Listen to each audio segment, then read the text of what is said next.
What breaks things isn't about uneven attention.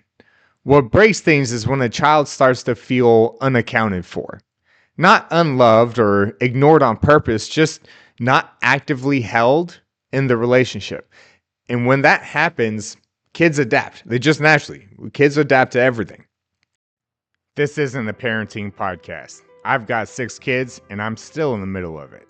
The Dad Tribes podcast is about reflection and perception, taking the weight, pressure, and struggles of fatherhood and changing how we see them so they stop breaking us and start building us. Let's dive in. As a father of 6 kids, I've heard this saying that just drives me crazy. And that saying is, you need to split your time evenly across all of your children. Even if you just have 2, I do not believe that is physically possible. So anytime I hear someone say that good parents give their kids equal attention and equal time, I know they've either gotten one kid or they're just lying to themselves. Needs of our children are never equal. Seasons are never equal because the personalities of our children are never the same. And attention is never evenly distributed, no matter how hard we try and how guilty we feel as dads. In our house, with 6 kids, there's almost always at least one child who needs more from us. Sometimes it's academics, sometimes it's a behavioral problem, sometimes it's emotional or a mental health issue, sometimes it's physical health or somebody's sick. And when that happens, focus shifts. It's not because we chose one kid over another. It's not because we care more about that one child. It's because that's where the pressure is. And that's real fatherhood.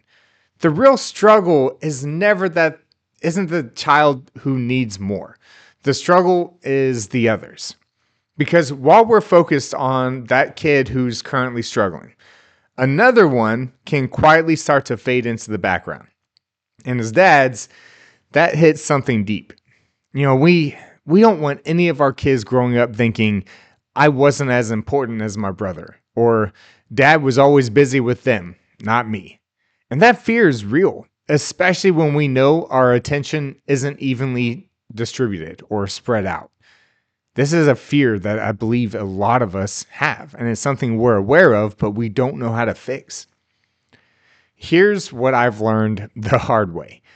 Trying to give equal attention isn't just impossible. It misses the point entirely because kids don't experience attention in minutes or hours. They experience it as, am I seen? Do I still matter? Am I still connected to dad? Does he still love me? One child might be getting a ton of interaction because they're struggling. That doesn't mean the others don't need anything. It just means their needs look different in that season. What breaks things isn't about uneven attention. What breaks things is when a child starts to feel unaccounted for, not unloved or ignored on purpose, just not actively held in the relationship. And when that happens, kids adapt. They just naturally, kids adapt to everything. Some may get quieter, right? Other ones may start to just pull away, but some start acting out. And it's not because they're bad, but because any attention, even negative attention, feels better than just disappearing and not mattering. And it's not manipulation. That's just a child checking, do I still exist here? So over time, I stopped thinking in terms of equal attention because, as I said, that is physically impossible.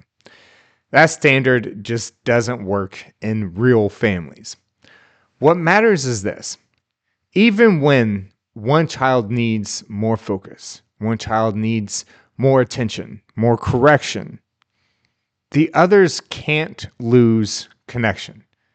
They still need moments, not a schedule, where they're clearly seen. And it's not because it's fair. It's because it's stabilizing. One kid may need more intervention right now. Another just needs to know they're still on dad's radar. And that difference matters. Look, this doesn't mean everyone gets the same. It means no one disappears. It means even in uneven seasons, every child still knows where they stand with us. They know that they matter. They know that they're valued. They know they're still connected, even if they're not the priority at the moment. That's the line that we can't cross. Equal attention sounds good, but real fatherhood isn't about symmetry. It's about awareness. It's about making sure that even when one child needs more, the other never feels less. That's not favoritism. That's responsibility in a real family. Attention will never be equal, but connection has to stay intact. So whatever child that's getting that attention from you right now in your house, whether it's negative attention or it's attention because they're struggling with mental or physical health issues or whatever type of attention it is, maybe we stop measuring our attention in how much time we're spending with each individual child.